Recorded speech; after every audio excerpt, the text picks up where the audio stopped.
Recording too, because that's how we do it. I am about to record as well. Yeah, and by the way, Shit.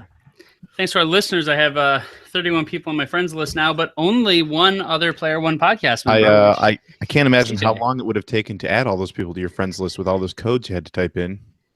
No. Well, actually, you don't have to do that. Thank God. Yeah. Yeah, I'm not defending anything, but you know, yes, you are. Only one of you has to type in the code. Yeah. So And Phil also, and Stuart, I need you on there. I don't even know my friend's Tomo code and yet. Fire Emblem. Yep. I don't see Add much my- purpose in it yet, but Add my code. where do I find your code? I posted it on Twitter. Okay. Yeah. Posted it on the tweeter. All right, let's do a clap. Everybody ready? Yep. Yep. Close door wins. 3, 2, 1. We did it. All right, and that's it. That's our show for this week. Whoa. No. I Let's should probably get back to playing Zelda. put on the YouTubes. What? I'm gonna put on the YouTubes so I can see what the chats be chatting about. The chat. Yeah. Sounds good to me. Ba-ba-da. There we go. Mm-hmm. All right. Hello let's and get this over welcome with. to what? Nothing. Hello and welcome to How are you episode guys doing? 500. What? I was just asking how you guys are doing. Just trying to be Have a friendly, good- yo. Having a good day? Oh.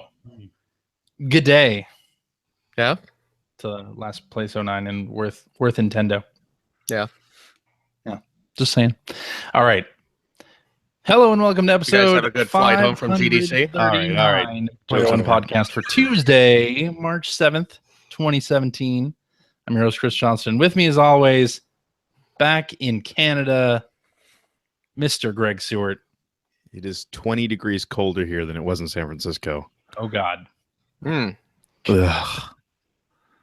Yeah. And joining us from the great state of California, Mr. Phil Theobald. Hello. Greetings, Earthling. Yahoo. What's up? And also joining us from the great state of California, Mr. Ethan Einhorn. Merry Switchmas to you. Mary it's- Jimmy Smitsmas. It's bigger than just kind of an annual holiday. I see it as like we are in the year 0 AS after Switch, Wow. Yeah. Wow, that's Profound. not Yeah. at all hyperbolic.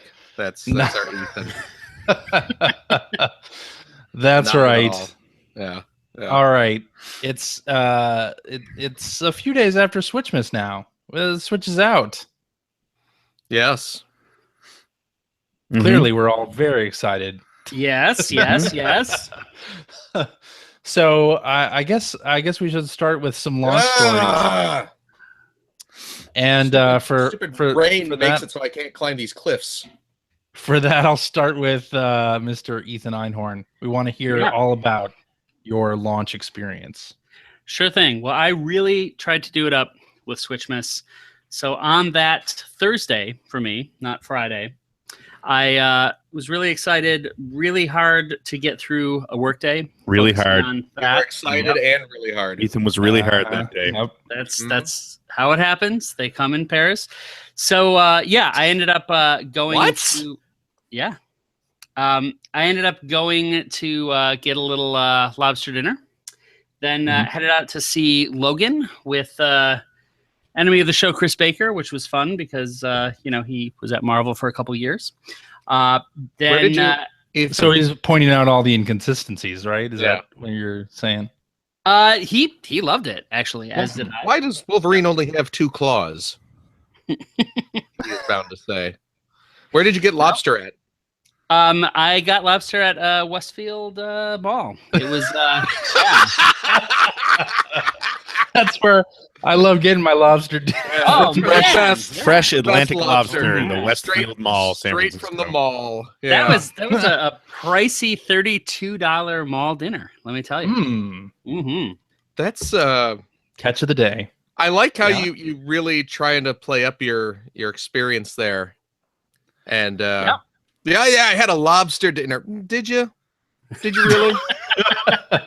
It was advertised as a lobster dinner. Well, technically a lobster roll with a lobster bisque, but you know. Oh. Yeah. Wow. But salads. But so then got together with these chuckleheads to get some delicious vanilla shake at Mel's and just catch up a bit. Then got in line, and it was actually really well organized over at the GameStop I went to. So I was happy I had gone there because I passed by on my way a Best Buy that had a line like around the whole building. Oh, wow. A little crazy. Yep. But the one that I went to, they had 4 additional units, and those went to the 4 people who had waited in line from 6 a.m. that morning until midnight to try to score their machines. So, yeah, I'm glad I didn't have to be those guys. But for those of us that pre-ordered, it was a pretty orderly process. The one thing they couldn't find at first was my Skylanders Imaginators. They had only one come into stock, and only because I pre-ordered it, which I thought was interesting. I was going to make that joke, but I'm never mind. Yep. So I ended up picking up every single game except for Just Dance, and then went home and made sure I had every digital game as well. But actually, when I got home, I had to put off actually playing with the system until the next day because I knew that a mere 4 hours later, I'd have to get up again to be able to go to Walmart and wait in a second line to get one for my daughter.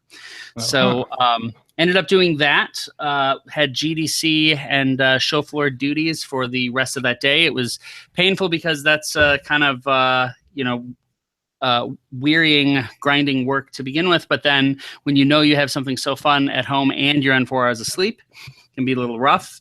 But once everything finally wrapped up, I was able to pick up my daughter from school, hand her Switch in front of her friends, and she just collapsed onto the couch, hugging the device and showing it to all of her friends and teachers, which was super cute. And then went home and we tore open all the packaging and had our pizza in celebration of Mario, which is what the kids wanted to do. And the past couple of days have been all Switch all the time. I am Ethan. Sorry, I want to call something out here because when we had dinner on Tuesday night, and we were talking about this, and I am proud of you. I'm very proud of you.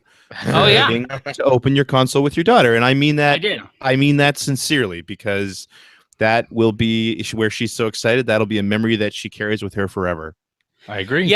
Yeah, I think you're right. And what was great about it was like we were doing the setup at exactly the same time. So, and she wanted to do the setup all by herself. So, when she got stuck on something, I could tell her, oh, here's how you do it as I'm doing it in real time on my own. It was great. Yeah. And, she wanted to start the Zelda adventure at exactly the same time. And now she's very proud that she's quite further ahead than I am. Because as it turns out, when you have 2 kids and 2 Switches, you're not going to get as much time as you might think on the machine. My son took a lot of the time, but I'm happy he did because he felt very included, even though he didn't have his own machine, and that was. See, you should have gotten 3 Switches then. Yeah, what kind of father are you? 4 pre-ordered. What the hell? Yeah. Yep. I mean, what's another $300 on top of the $2,000 you've already spent on this launch?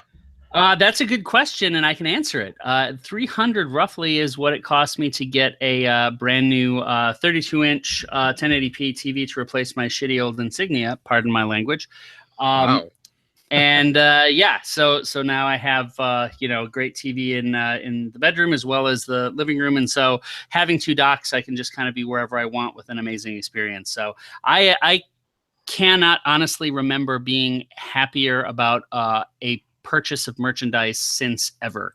I mean, it's just like I really feel like I'm like a 12-year-old. Hyperbole is just radiating. Yeah, but it's there and it's real, and that's actually honestly how I feel. I feel like for years I've wanted this kind of solution, and Nintendo's finally coming through with it, and they've delivered an amazing game in Zelda. So I couldn't be happier. I'm glad you sprung for that extra TV for this system that whose main selling point you were hyped about being able to disconnect it from the TV and that's huge too. but that's great for the many, many times in which I will be playing it outside of the house, or if I just want to sit and back, relax with my wife. The point is, I can play it in multiple optimal settings, and that's perfect. Okay. Yes. All right, Phil. Yes. What was your Switchmas Well, experience? hold on, let me pause Zelda here. There we go. Look at that. See? When I get bored listening to Ethan, I can sit and play Zelda. Yeah, this won't be a problem at all. Not at all. I'm going to finish this game while recording a Player One podcast, I can almost assure you. That could be, yeah. So I had Friday off work. Nice. Not for Switchmas. My driver's license. Happy coincidence, though. You know what? I had to get my license renewed, my driver's license renewed, and the soonest I could get in there to get it renewed was just happened to be on the day the Switch was coming out. So right now in California, you can actually set an appointment time to go do it, whereas other states they just allow you to walk into the DMV whenever. Yeah, well, you can walk into the DMV whenever, certainly, but you get through. It only takes if you have an appointment. It only takes a couple hours as opposed to several hours if you have an appointment. Okay. So I was, because my driver's license may have been a little expired. Little bit expired. Might have been just a little. So I was there because I had ordered from Amazon. Mm-hmm. You see. So if you order from Amazon, you're going to have no problems. Lots of panic from Amazon customers on Friday. Well, apparently, because I'm the guy who got his from Amazon on Friday. So the guy, yeah, I'm the guy that did. So my story has a happy ending, but I was over at the DMV. I got my license renewed, and the DMV was right around the corner from a Walmart. So I just decided, you know what, I'll swing by this Walmart after getting my license renewed just to see if there's any chaos. And this Walmart's a little out in the boonies. So I went over there, and they just had a stack of them behind the counter, and there was no line or anything, and they had a ton of Zeldas. They actually had a couple of the special editions of Zelda. Really? Oh, yeah. Yeah, just sitting behind the counter. They had a bunch of Joy-Cons. They had a few of the Pro controllers. So I didn't go crazy and buy a second one because I'm not insane. That's not insane. That is smart. That is smart. Well, considering the quality of the first build, I'd say it might be smart. It's good to have a couple backups just in case. There you go. I did break down and get a Pro controller though. Yeah, and come on, it's worth it. It's worth it. Well, Well, I mean, we'll talk about it in a little bit. I don't know later. I agree with Ethan that it's worth it, but probably not for the reason Ethan thinks. Right. All right. Well, because I wanted to play Zelda without the controllers disconnecting on me. So, yeah. Okay. And Ethan, like that's a positive. Like the busted Joy-Cons is a feature, not a bug. Yeah. Well, that's the solution. That's your $70 solution right there. So keep going. That's putting words in my mouth. Well, are they incorrect words? I'd call it system at the Walmart. I'd call it a teaser for the rest of the show. Yeah, exactly. You'll be surprised. You'll be surprised. Go ahead. I go home. I sit around the house for a while. About 3:00 rolls around. There's a knocking on my door. I go and open up the door, and there's some kid holding my box, about to walk away with it. No. It was just a box from the UPS delivery person, and so I'm the guy. Well, I guess CJ's also the guy, but yeah, there's all this Amazon not shipping systems out in time. But yeah, they shipped mine out the day before, and it arrived on launch day, along with my game and my hoary hard case. Nice. I need to get one of those. Yeah. Hard pouch. And I had ordered a hoary deluxe screen protector, which did not ship yet, but from what I understand, the deluxe screen protectors are not good. Right, have you heard about defective. Yeah. How so? Well- Apparently, as you play the system and the screen gets warm, it starts to bubble up or something like that. Fun. Which Yeah. seems like something that they should have caught. It's exactly what you want. Yeah, yeah. I don't know But, what brand screen protector, but I'm gonna go over and grab the case or the packaging here. Hang on a sec. do it. Watch it be Yeah. a Hori Deluxe Yeah, seriously. screen protector. Yeah, And so, it'll probably have a couple bubbles on it by the time yeah. Greg But comes yeah, back. that was it. Got my system. No waiting in line. Nice. No staying up till the wee hours. Just Yeah. just got mine. How about you, Greg? What do you, Hori, there. yeah. Is it now? Is it the deluxe one? No, I don't believe it doesn't say deluxe on it anywhere. It's just a Let's- screen let's see. protective filter. Okay, yeah, you got the regular one. It was Yeah. it $10? Yeah, $15 here. Okay, so yeah, that's the premium one is $20 US, whatever that. What makes it premium? I mean, beside that bubbling feature, what makes it premium? I have no idea. I'll be perfectly honest with you. Because I'll be honest, this Hmm. one, I mean, I've played this thing for all of an hour, and I mean, this one went on nicely, and you know, Yeah, no issues. A few bubbles, but I got them out, so nice. Yeah. Nice. How about you, Greg? What was your launch day? I spent launch day sitting next to John Riccardi in a bar in San Francisco. Mhm. On an angry phone call with, I believe, Amazon, because his launch day delivery actually ended up being second day delivery, which would have been the day he was flying back to Tokyo. Oh, So, right. that's not good. yeah, so I sat there with him and and a couple other people while he finagled a way to get a Switch for his flight back to Tokyo. So, but for me personally, launch day I spent working at the GDC, and then the day after lunch I spent flying back home from GDC, and then today I happened to catch a tweet from somebody asking Ethan if he bought a screen protector for his system, because I don't normally buy screen protectors for my my anything really, except maybe my phone. Except my phones, because there's a good chance that you might drop your phone and scratch the screen. Right. And then got pointed to a Glixel article that pointed out that the dock itself will scratch your screens. So bought a screen protector when I picked this thing up, brought it home and set it up. Setup was really easy. Then I had to go out to do to take my kids to swimming lessons.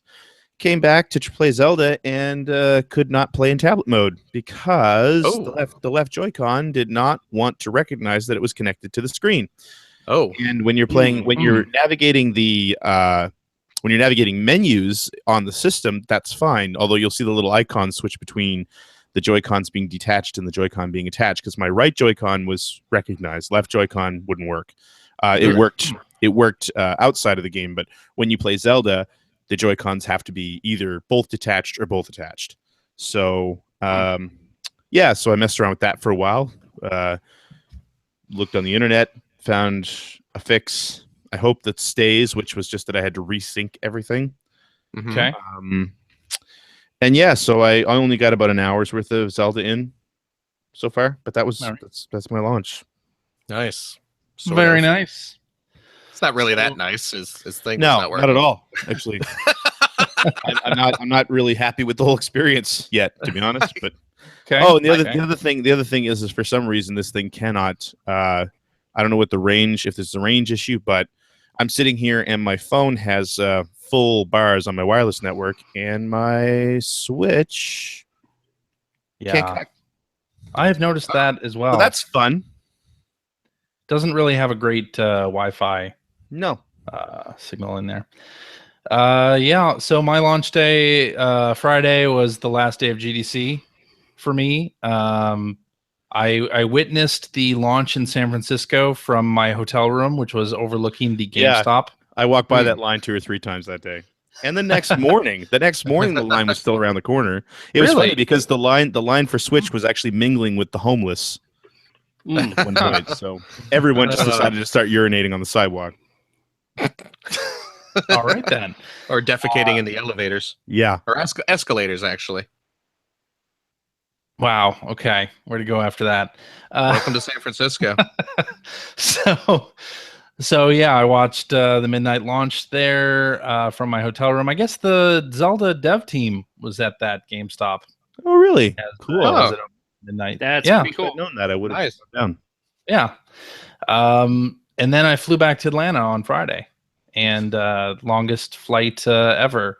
But I watched John Wick on the flight, and that movie was awesome. It's a good movie. Love it.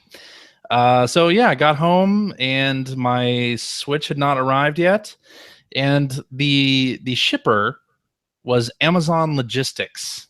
I don't know if you ever had this happen to you, where like you can't track it in an app other than Amazon. You just have to kind of trust them with what they say. It's almost as bad as Laser Ship. I don't know if you like the two shippers that you don't want. What is Laser Ship?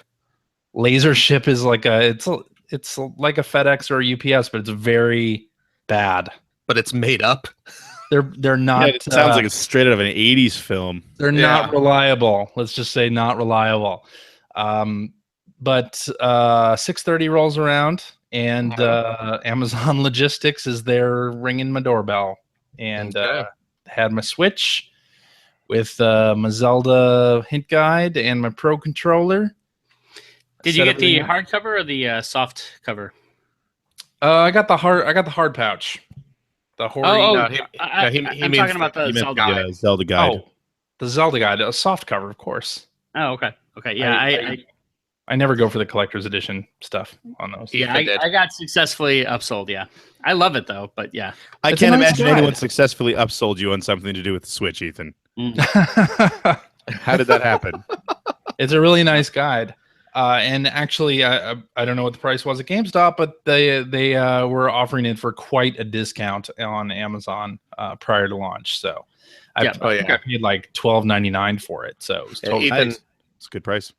Ethan paid full retail. No, I did not. No, they had it off. So it was closer to $30. So can I ask, does that guide direct you to the fun part faster, or? Direct to the fun part faster. Wow. Wow. Interesting. I mean, no, it's been great so far. You know, having my weapon explode halfway before defeating any enemy. That's been awesome. But yeah. Not a fan of the we'll talk about Zelda later. Talk about Zelda later. But yeah, I got the neon Switch. I am jealous. I was considering getting some of those system covers to sort of get some color in my system too, but then I, didn't really want it to eat away my Joy-Cons. So you heard about people had problems with those. They applied the adhesive covers on them, and when you go to take them off, the adhesive stays. So that's absolutely fantastic. Set up the Switch. Got everything set up before my daughter came home from school, and said, "Daddy's busy." And locked the door. Exactly, and we played some Zelda. It was great fun. Yep. So I have not had any problems with syncing Joy-Cons at all. No, everything has worked as advertised so far. Even from I sit quite a ways back from the television, probably like 12 feet or so back, and I have not had an issue with the Joy-Cons losing sync. That I have not had an issue with that either. And having had to play it using the things detached until I figured out the problem. Right, I didn't have an issue at all. We did. Really? Did. Yep. In fact, my daughter, I'd never talked to her about the issue with the left Joy-Con, but she said when she put it onto the TV that Link just started kind of controlling himself a little bit, and it was really annoying. And I said, "Oh, really? Did that happen once?" And she goes, "No, it happened several times." And this is over just playing for a couple of hours on the big screen TV. So that's a frustration for her. We do have, as we said earlier in the show, 2 Pro controllers, so she started using that. But really, she wanted to use her own controllers. That was something she was excited about. So. Sure. Kind of a bummer, and it does seem like it's a shame that you have to have a $70 controller to completely remove that. I think calling it a shame kind of downplays the problem there, but a little more than a shame. Yeah. Let's hope that Nintendo does address it Certainly, that isn't the only hardware issue that people are running into. Obviously, the Wi-Fi signal strength one. Susan Cook in our chat says that her left Joy-Con desyncs anytime the cat walks between her and the Switch. Oh man. Yep. And my Switch is currently behind my TV, which Nintendo has specifically said don't do. Yeah, they said not to do that if you want it to function. Has really run into any problems, or has it been I've only been playing it with the Pro controller. The only time I've used the Joy-Cons is when I'm just sitting around playing it on the screen. So right. So yeah, I used it for a little bit today, playing in the Joy-Con grip, and did not have any issues whatsoever. No. After a couple hours of play, yeah. Mm-hmm. Okay. All right. So who has tasted their game cards? That is the stupidest thing I've ever heard. Where did this even start? Giant Bomb. At Giant Bomb, Jeff Gerstmann popped a game card into his mouth. Okay. Spit it out and said that it tasted bad. So everybody picked it up, and now it's like a thing. Yes. So everyone has probably heard the story a million times, but Nintendo puts a goading Don't do it, Phil. Don't do it. Huh? No, don't do it. Don't. I got my Zelda right here. Please Look, do it. Please don't do it. Right there. There's my Zelda. Please do it. Here's what I'm gonna do. I'm just gonna shove it up my nose. Oh, gross. There we go. Yeah. Zelda in my nose. It's like Total Recall. Smells So, fine. all right. So, Phil, what I want you to do, since that's on video now, when you're done with the game, I know you put it in my mouth. Yeah, sure. Now, once you're done with the game, I know you keep most of your games, but this time I want you to trade it into GameStop so that you can show that video first and say you still have to take it. Yeah. Yeah. That's right. Do I actually lick it? Should I lick it? No, Yes. don't. Do it. It has the coating on there. Really? The stuff that is supposed to keep you from biting your nails and stuff. So Gross. He's doing it. did you lick it? Oh. Ooh. Oh. Takes God, it takes a second or two to kick in, but It's allegedly it doesn't come off your tongue for hours. So have fun with that, Phil. This show just keeps getting better. it lingers. Jeez. Oh. We told you not to. Oh my god, that's great. We told you not to. Sewer told me to. I can't believe it worked. This reminds me of that story that I think Shane Bettenhausen tells of Oh. a friend of his who And it just goes right down your throat. Ah. who once ate a silica gel pack because Oh my god. even though it says do not eat, he thought that the instructions were because the pack was so delicious they didn't want you to eat it or something like that. Yeah, I'm paraphrasing the entire story, but yeah, No, that's about right. it seems about right.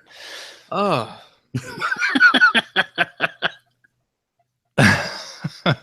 All right, everybody's first game, Zelda. I'm assuming. No. Yes. No. Did anybody but me get the season pass or the expansion pass? I still plan to. I haven't yet. Because I I didn't see paid it. my $20, and Where does it pop up? Where does it pop up? so the 3 chests are sort of scattered around the initial plateau area near some of the shrines in the game. So I had thought maybe I didn't see them all, but I watched a video recently that indicated that I did. So they're just sort of scattered around, and you have to find them. So I got my Switch t-shirt, and I wore that for the first couple hours of the game. Yeah. Good Lord. Yeah. Probably it does not And, provide much protection, right? It's equal protection to your normal shirt. So it does not provide much protection. No, as soon as you Okay. get another a different shirt, Ugh. you change. Wait, so CJ, Yeah. I didn't bump into the option to even buy the DLC. I didn't see it. Are in you the sure? store. Are you sure the system is picking up your wireless network? Oh, It's well, off I the title screen. bought. Oh, it's off the title. It's on screen. the title screen. Got it. It's on the title screen and also in the eShop if you go to the listing for Breath of the Wild and scroll all the way down. Are there any demos available? There's one demo of Snipper Clips, and then on the Japanese eShop, there's Puyo Puyo, Tetris, and Dragon Quest. How do you Heroes find 1 and that you have to go to that game's? So, You guys are idiots. You guys are jerks. do you have to go to that game's section in the eShop? Is that how it works, or To find what to like find demos? Oh, the demo. Yeah, if you just click on Snipper Clips, Yeah. you have the option to download the demo. Be nice if it told you whether the game had a demo available. Yeah, for sure. That would be good. Yeah, the eShop itself is pretty bare bones. I like the newsfeed though. I like the news I like feed how too. that's Yeah, structured. I think that's Some great. The videos, eShop some itself. Yeah. I hope Yeah, they redesign that when more games come out. Yeah, for Bare sure. bones. I mean, yeah, there's 9 games in there. So Hey, Yeah. hey, who signed up for a Japanese account? I have not yet. How do you do that?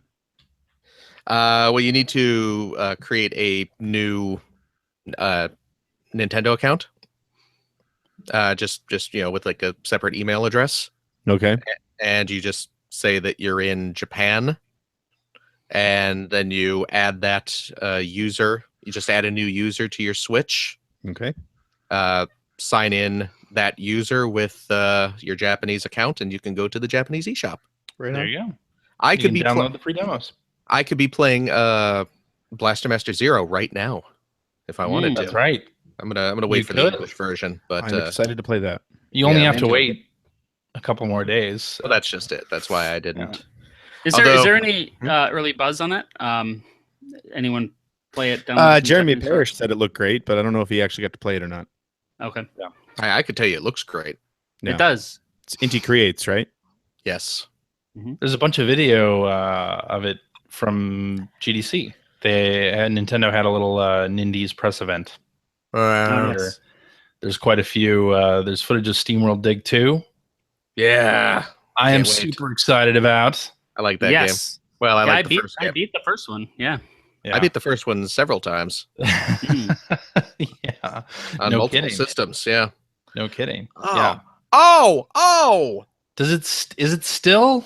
Oh no! You should- I went to get something out of my mouth. I had a little something in my mouth, and I put my finger on my tongue, and the just touching the cartridge just reignited it. Oh, it gets on your fingers. Exactly. You Yeah. did not- Ah. You clearly haven't read any of the reports about the fact that No, I haven't. Why would you do this? you're now infected. Ah. Well, Phil, do not worry. 78% of people survive. So Yeah. It's It's a pretty decent rate. Yeah. yeah. gonna have to wear one of those radiation suits to change cartridges from now on. God. All right. So I'm assuming everybody played Breath of the Wild. Yes. Anybody play anything but Breath of the Wild that we should talk about first? No. I played the Snipper Clips demo, and Yeah. I played because I bought Shovel Knight. Alrighty. How's Because Shovel Knight Shovel- on the Switch? well, it's Shovel Knight. It's awesome. It's a great Yeah. game. I mean, it's Shovel Knight. And it controls I- pretty well. Did you try it with the Joy-Con controller, or did you play only with the Pro controller? I played it with the Pro controller, and I played it with the Joy-Con because I played it on just lounging on the couch. Okay. Yep. It is Uh, better with the D-pad. Of course, it is. Yes. Yeah. Significantly better with the D-pad. So that's one to look at if you're curious about that. Yeah. Yeah, I mean it is good. Yeah, Shovel Knight. It's great. I'm sure. Have you played Shovel Knight, CJ? Like I extensively? played Shovel Knight. Yeah. I Extensively? got it on 3DS. Oh, okay. I have not played it as extensively as you, Well, but I fix have that. played it. Fix that. Maybe I will. Get it on Switch. Yeah, well. So I can go down a quick list if you don't mind, because I've Go played ahead. everything except for Just Dance. So Super Bomberman played, had a lot of fun with the kids on that. They have 2-player campaign mode, which I've been enjoying with both my son and my daughter, and multiplayer. They've never played Bomberman multiplayer before, so that was quite fun. But it is one of a couple games that really shows off putting the the machine in tabletop mode and using the Joy-Cons as 2 individual controllers. Right. Yeah, it's really fun to do it that way. Another one that really shows off that feature, and we've had a lot of fun with, is Skylanders Imaginators. My son has put, I think, like 6 or 7 hours into it over the course of the past 2 days. About 3 hours of that has been with me. He got also the Crash Bandicoot and Neocortex figures. So he's been playing with them and having just a terrific time leveling them up. It's a really, really pretty game. I mean, obviously, most people have played it already, and it's nothing unexpected. It's more of kind of that Lego style gameplay experience. One thing I will say is that it seems pretty unoptimized, where you start it up and you have to watch the opening video, which is like 2.5 minutes long, and you cannot skip it because it's loading. And then if you don't get to a save point, you have to watch it again. And I ended up having to do that 3 times, unfortunately. So again, once you get going in it, it's quite good, and it's a lot of fun to have on the go. You know what you need to do now, Ethan? What's that? You need to track down the Donkey Kong and Bowser Skylander figures. Oh, you're right. Oh, right. So can you use the older Skylander figures with the newer? Oh, yeah. Yep. Oh, I think that's the whole point. All the old Skylanders work in this game, yes. I didn't know that. That's very good to know. Yes, indeed. So now one that really was a hit over here was 1-2 Switch. It was absolutely perfect for myself and my 2 kids, and my daughter just can't wait for my wife to get home from the trip she's on so that they can play some more. Just the simple games like Soda Pop, where you're shaking and it's kind of a hot potato thing, the Joy-Con, and handing it off and seeing who it's going to, explode on. They just wanted to play that over and over again. These super, super simple games. But my daughter said that of the games, there were 2 9.5s, which was Zelda and 1-2 Switch. She just loved it. And obviously, I don't love it that much, but I definitely can see the appeal. And as a family party experience, it really, really opens up. It would be useless as one player, obviously, but yeah. So this Soda Pop game. Yeah. So what do you do with this? Let me get my like a shake weight. You shake it up. So you have your Joy-Con, like this, and you hold it kind of like this. Actually, they show you that you have to cup it at the base. Yeah. Okay, and you just shake it. Cup it at the base. Good advice. And then you just keep going until it explodes. Yes. Mm-hmm. And what's this game rated? This is it's E. E for everyone? Yeah. Yeah. But it really is a fun party game. It's something that with the right people, looking people in the eye and playing things like the. Well, it's no fun if they don't look you in the eye. Well, you lick your Switch to try to get that taste out of your. It's more intimate if you look them in the eye. Wait, so am I the only one? Wait. Do I have to do? I got to do this now, to get. Will this get the taste out? There you go. Yeah. Have you done this with your Switch yet, Ethan? I have not. I am not Jessica Chobot. Sorry. Yeah. I got to get the saliva off my Switch. Yeah. That could be. You're fast tracking yourself to an IGN career, I think, by doing that. Yes. Yeah. So none of you guys picked up 1-2 Switch. I'm the only one. I did. I picked up 1-2 Switch. Have you tried it? I played it with Charlotte, and we had fun with the mini games, the easier mini games. She had fun with. Yeah. They brought up in the little shuffle mode sneaky dice, which wasn't really going to work all that well with Charlotte. So okay.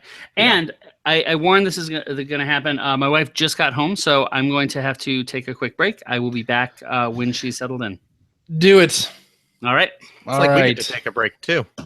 Well, no, we don't. We can keep going. Well, no. I'm saying with Ethan gone, it's like a nice little vacation for us.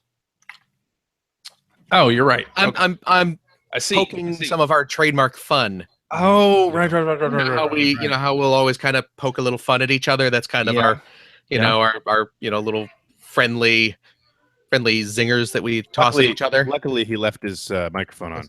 Yeah, that was good. Yeah. That's very helpful. Yeah. So we'll have that.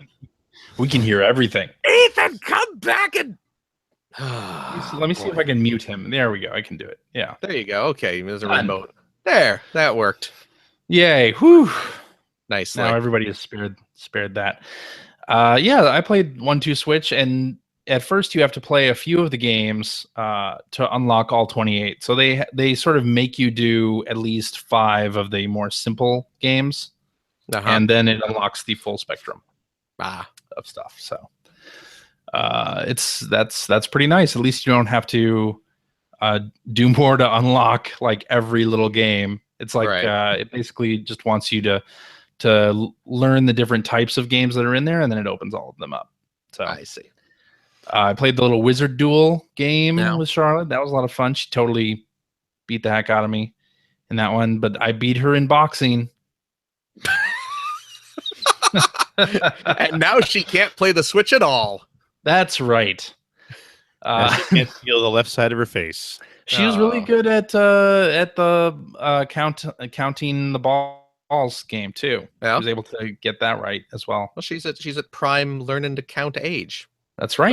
Well, actually, counting prodigy. She's well past learning to count. I mean, well past, yes. Yeah, she can count. She can count. Yeah. She's a kid. She knows how to count. But it was funny. Point. She couldn't get around looking at the TV. So we played the table tennis game, which you're supposed to go just by audio cues, but it does show something on the television still. She couldn't get around looking at the TV. She sort of started looking at it out of the corner of her eye, and by the end, she was just straight up looking at the television. Oh, okay. So, which messed her up a couple of times. Yeah, but it's fun. And then we played some snipper clips as well. Yeah, played the demo of that. I'm interested in that game.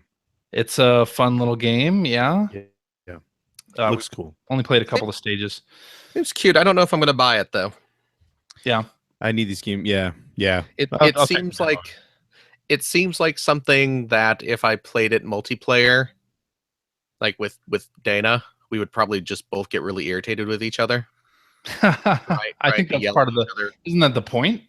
I don't know if I don't know if I count that as fun though. Oh, okay. You know, having little arguments with my wife about no, duck and I'll cut you. No, rotate clockwise. Yeah. No, keep going. You know, just yeah. Hey there. All right. Welcome back. Excellent. Welcome back. So yeah, can I finish? No, take over the conversation again. No, please. Yeah, we were talking about snipper clips. We weren't having a discussion while you were gone. We were just waiting for you. You didn't just put it on pause. Okay, sorry. Carry on. I will find the more appropriate conversational entrance. We're talking about snipper clips. Okay, yeah, it's snipper clips. It's good, huh? Yeah, I love it. It's really, really fun. It's harder for a 6-year-old than a 10-year-old. We have learned this, and it can be very, very frustrating if you're trying to guide somebody who's much younger, to do things correctly. But that sense of discovery, especially when you do something that doesn't quite feel like it's the way it's supposed to be done, but it works anyway, feels really good. I mean, the game is very simple, and I don't even know if you can play it single player. I haven't tried. Is that possible? Yes. Yeah, you can. Oh, really? Single player. Cool. You just press a button to switch control back and forth between the two characters. Yeah. Okay. That doesn't sound fun at all, really, but maybe it is. But as a multiplayer game, it's fun. And again, it's interesting that one it prompts you to play just with the Joy-Cons. Can you play it with different control setups, or is it just using the tiny Joy-Cons? I'm pretty sure it wants you to play with just the Joy-Cons. Okay. Yeah. Okay. But yeah, that's been a good demonstration of that tech. And I got to say that I'm really impressed by how nice it feels to use the Joy-Cons. I thought that it would be much more cramped and crappy than it actually is. I mean, maybe I've just gotten my expectations set very, very low because people didn't like the offset analog stick. But yeah, we're digging it. How do you guys feel about that? Especially on the right Joy-Con during the press events back in January, people really reacted negatively to that one in particular because the analog stick is more towards the center. Yeah, and it is a little bit awkward to use, but it's not that bad. It's not like game ending or anything. Right. Yeah, and I think it's a nice solution for what it is. And as I said, it's like there's when the games are built around that, it really is nice to have two controllers wherever you go. Also, the kickstand people were bitching about a lot, and it's like I don't think it's like an amazing build, but I haven't had problems with it so far. I see that after a fair amount of use becoming just a huge problem. That's okay. It's because the way it's the built build right quality on the kickstand is not great. No, it's not great, but it's not as good as it could be. For sure. And like I say, because of the way that it works, I mean, like I'm looking at it here, and like when you open it, you have to push it a little further than is comfortable to snap it into place. That is going to get so loose after a little while. Like, sure, it's just and the thing is that it's also covering your memory card slot, right? So once it starts to not really sit flush anymore, you're going to have a bit of a problem. Possibly. Did you see CNET's video of it was like a bad as seen on TV ad about like knocking over the kickstand? No. They like knocked the screen with the Joy-Con and really hard and said, "Oh no, it fell over." Yeah, of course it did, because you just knocked it over on purpose. Yeah. So going back to what you were asking, I have not tried to play with these Joy-Cons by themselves, but I'm sorry, that's insane. It's insane. Yeah. What do you mean? It's so tiny. It's tiny, yeah. It's so tiny. And the buttons are so very, very close. So very, very close together. That's true. Playing it without the added little bit that you can put on the top there, like I can't even imagine. I don't like the strap because I can't reliably like take the strap off there. Like it feels like I'm going to break them as I like try to take it off. Oh, the first time I put those on, I put it on in the wrong direction. I just really feel stuck. That's fun. Yeah, exactly. That off. Yep. Good luck getting that off. Have fun getting that off. Fuck. Yeah. Yeah, I was really concerned because you have to really push it to get it out. That's bad design. Sorry. Yeah, no, it is. Yeah. Well, you are supposed to match the plus with the plus and the minus with the minus. Yeah. Which I realized you're right though. Where does it say that? It is bad design. It reminds me of that Samsung phone where if you put the stylus in backwards, it locked in there. And God damn it! Get it out. How do you get this off? Do I have to force it? You really have to force it. Yeah. And you're gonna feel like you're breaking it. Yeah. Gonna fun with that. So yeah, we got a game card and we have a strap. I like how literally all four of us put it on backwards at first. Yep. Yeah, I honestly did not mean to. That's the third time I've done it, and that's the first time I put it on backwards. I did not got it mean off? To do that. Yeah, I got it off. Okay. Yeah, I could tell when you just had the tilt all the way on, because then you really would have had a problem. Yeah. Oh, so the most awkward of all though is in 1-2 Switch. At least one of the mini games you have to take that off. So then it's for the telephone game. So just for one little mini game, both of the Joy-Cons, you have to pull that thing off and then put it back on again. So I hate that. Yeah, that's definitely a pain. Definitely could have been better designed. Yeah. Yes. I honestly, I gotta say, like, I know that we haven't gone through all the games, but I gotta say, I feel like the entire system could have been better designed. I don't know. I don't agree with that. I feel like, I feel like it's just because it's Nintendo, but it's like Nintendo. We've gone so long with Nintendo creating controllers based on the needs of the games that it feels like they made a ton of concessions so that they could create this. Yeah. Instead of a comfortable controller. I don't know. I think it's pretty comfortable, and also I just think I'll tell you what I like the best about this. I like being able to slide the Joy-Cons out and put them on the grip. I think that's fine. You know what? It feels good too. It feels less bad. Let's be honest. Oh, come on. Yes, no, I'm totally serious. No, okay, here's the problem. Okay? First of all, this configuration, I know for you, Ethan, this is the way you're going to play this thing. Yeah. This is the way I think a lot of people are going to play this thing. Yeah. Problem with this is that any game that requires you to use buttons. By that, for the people who are listening only in audio, can you describe? Yes, sorry. This is the tablet mode. So this is what the Joy-Cons attached to. And the problem with this is that this is like the least ergonomic design ever. I haven't had any problems with it. Any game that uses a combination, especially on the right side, a combination of the shoulder buttons / face buttons and the right analog stick, that is not a comfortable layout for your thumb. Sorry, it's not. Okay, I'll just tell you this. I will say it is more comfortable to me than having the Vita back touchpad and accidentally touching. I am not saying that the Vita is better. Oh, right. And that's the thing, and also the slide analog pad for 3DS. Come on, I mean this. Okay, but this is the thing. This is exactly my problem. Is that we're bringing up the worst possible examples and saying, well, at least it's not that bad. That doesn't make it a good design. Okay, but Greg, all right, and again, your experience may be vastly different, but when I'm playing Zelda on this thing, I'm not at all distracted by bad controls. I am not. I don't feel it as bad. I'm not saying I'm distracted. I'm saying when you sit there and play it like this for a long time, it's not a natural way to bend your thumb. It's not, and it's very similar to the first PSP. Remember when that little analog nub was right directly beneath the control pad? Same problem. To me, it may just be that you haven't spent a whole lot of time. No, here's the thing: you look at a well-designed controller, like say the Xbox One or the DualShock, and you notice how nothing is directly below anything else because that's the way your hand is shaped. Well, yeah, but Greg, I mean that would make the device huge. Like it's already very big. The device is already huge, and that's the point I was making. In a video last week, they revealed that originally the Joy-Cons on the grip were supposed to be in a sort of V setup. So it would have been more like what you're saying with the Ergonomics.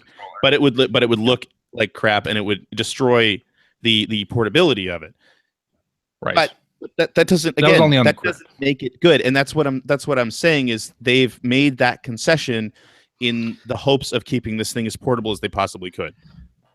Yeah, and I don't wonder. Like it. Okay, so Greg, I wonder if there are going to be any third parties or even first party that choose to offer different Joy-Con solutions. Not that it's great to have to rebuy, but I'm just saying, that's something this device could theoretically do.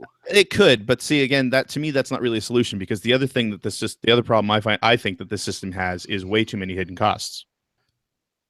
Way too many. I don't know. I mean, not like the Vita. So did the Vita. Again, citing the worst possible example doesn't make it good. It just makes it better than the worst possible example. What hidden costs are you talking about? Do you need a memory card? Do you got to buy the memory card? Yeah, come on. The memory card. First of all, you don't need that actually. You don't need it. No, I mean, no. You're buying things on cartridge. So a year from now, you're not going to run out of space, even if you're buying everything on cartridge. I already downloaded a patch for Zelda. Day one patch for Zelda. That used up some space, did it not? Am I able to? Didn't have day one patches. Can I buy the? Well, I don't know. Are all those games that are on the eShop right now? Are they available physically? Are they all going to be available physically? No. So you're going to run out of space, guys. Come on, yeah, but, 32 gigs. Come on. It's also not proprietary. Nintendo's not making. No, they're not making any money off of it. It's not you're citing the worst possible example, which is the Vita, and saying at least it's not that bad. It's still a hidden cost. Also, we've all agreed that no configuration of these controllers is really that great. So everyone went and bought a Pro controller. That's $100. $100 for me, not $100 for you. $100 for me. Right. Yeah. Okay. Screen protector because the cradle scratches your screen. I didn't buy a screen protector, and I didn't either. I don't have any plan, quite honestly. Mm-hmm. So, and if you look on Glixel, the part that is being scratched, and scratches suck, right? There's no doubt about that. Yes, scratches suck. Don't try to spin it as a positive. No. I'm not saying that. What I'm saying is it doesn't scratch any part of the screen that's like the visible display. It's the part that's outside of that. Another problem. The bezel. Another problem. Another hidden cost as far as I'm concerned. Crappy Wi-Fi detection right now. If I want this thing to sit in the cradle and have a connection, I'm going to need to buy a dongle to connect an Ethernet cable to this thing. I don't have any. Well, you don't have to. Yeah. Well, I don't have to. But again, losing connection. When I put the system in sleep and then wake it up, it takes a second for it to connect. But I haven't had an issue with. I'm just saying there are hidden costs here. You can say there aren't, but there are. Sure. Yes, there's nothing that's absolutely 100% required, but come on. Okay, so but the thing is this is where it gets me, and it has exceeded my expectations. And you know that I was really excited. I find it impossible that it exceeded any expectations you had. Nope, it didn't. Because you expected the moon. Yeah, I did.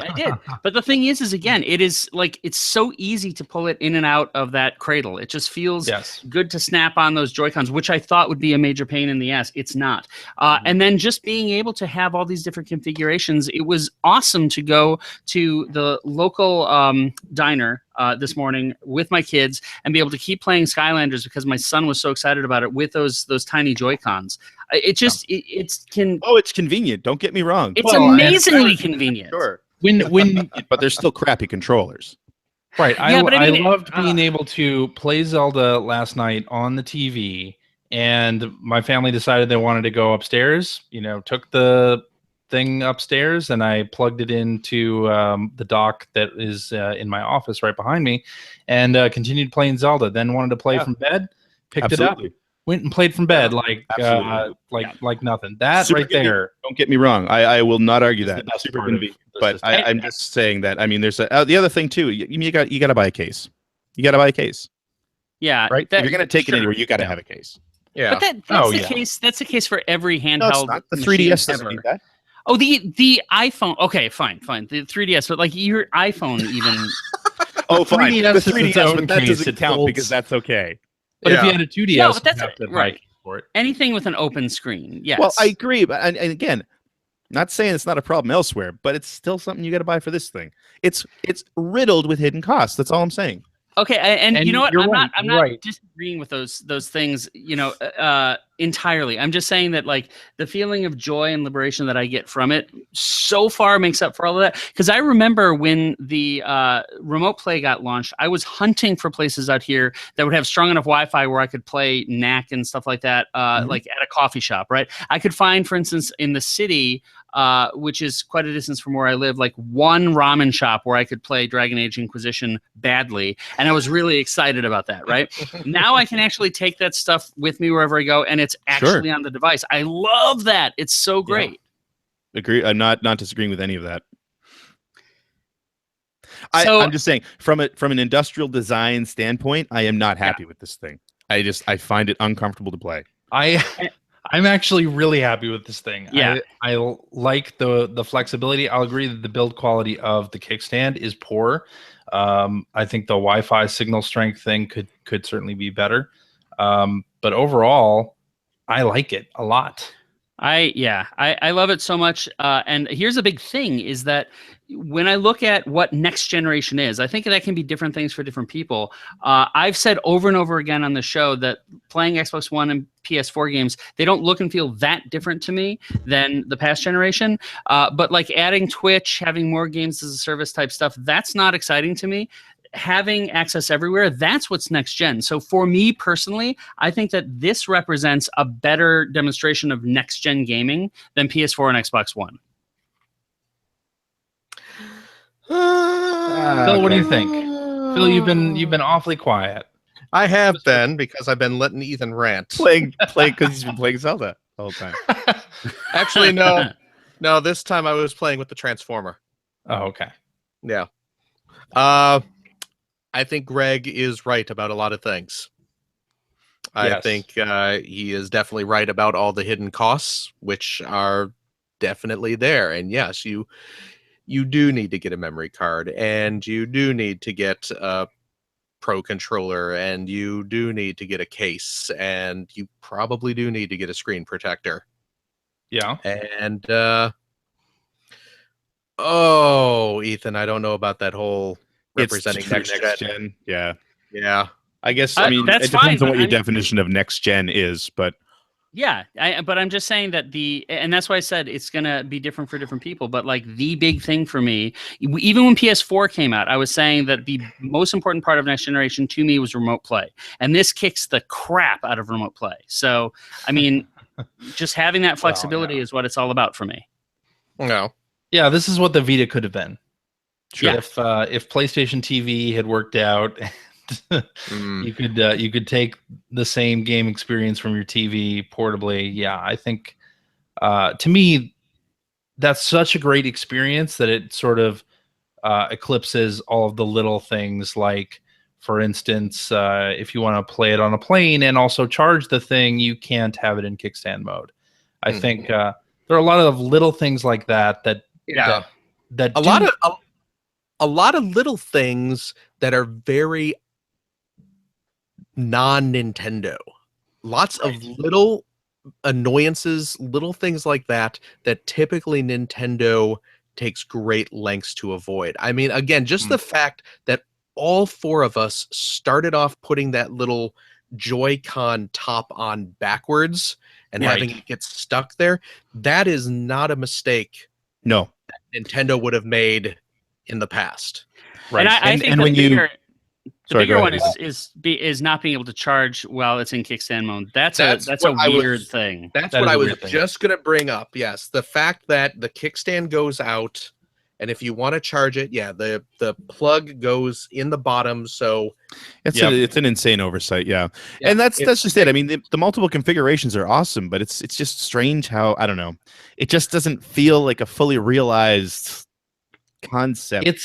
It's as fully realized as I think they could get it before launch. I mean, obviously they've spent a while designing this hardware, and there are going to be things that they refine over time, just like they did with the DS and 3DS. Those weren't perfect out of the gate either. No, absolutely. But like I said, somebody in the chat just mentioned it, and I wrote this down earlier today, but I didn't bring it up here. I forgot about it. But the fact that you can buy a cradle for this thing is hilarious to me. A cradle that it can charge on while you're playing it. Oh right, kickstand mode. And it's like I didn't understand it at first because I hadn't been following it, and I looked at it, like that seems like the most redundant product I could think of, because this machine is built to, and then I realized why, and it's like, holy shit, really? Yeah. So, but I think that something that's kind of interesting to look at too is that, as I said, there were queues in multiple stores that I saw that were very, very long. I remember the launch for the Wii U and the 3DS, and it was not like that. The Wii, the original Wii, there were people queuing overnight, but not the follow-ups to that. And so that is promising in terms of just initial interest. It's promising, but here's the thing. I mean, it's all about the follow-up now with more software.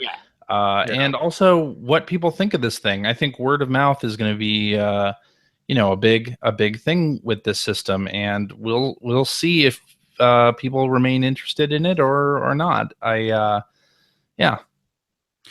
I mean, when I say that I'm disappointed with the industrial design, my biggest issue is that I do want to be able to do exactly what you're talking about, Ethan, where I'm playing this thing on the TV, and then say one of my kids wants to watch TV, or I just, maybe I want to head to bed, but I want to keep playing for an hour, and I want to use it exactly that way. And just from playing Zelda for like half an hour, in the tablet configuration, I just found it very uncomfortable. The thing with Zelda in particular that I found, if I've been playing for a while using the Pro controller, and then I switch to using the Joy-Cons, the plus and minus buttons don't feel like they're in the right place. And sometimes I end up hitting the capture button instead. And the key thing is, because I do find the Joy-Cons, serviceable when you're using the cradle, right? It's not great, but it's better. It's better. The grip. Sorry. But I mean, that's not really a solution for what I'm talking about, because if I set it up with like kickstand mode and then use that, I might as well stay and play on my television. Well, the other thing about kickstand mode, I don't know if you've tried to put it anywhere. If you're not putting it on a solid surface, it doesn't work. Yeah. So that's why I'm disappointed, really. Like that's the thing. I'm not saying it's a complete disaster, but it's just all these little things that add up. And then on top of that, it feels like this is something that I think the industry as a whole figured out a long time ago.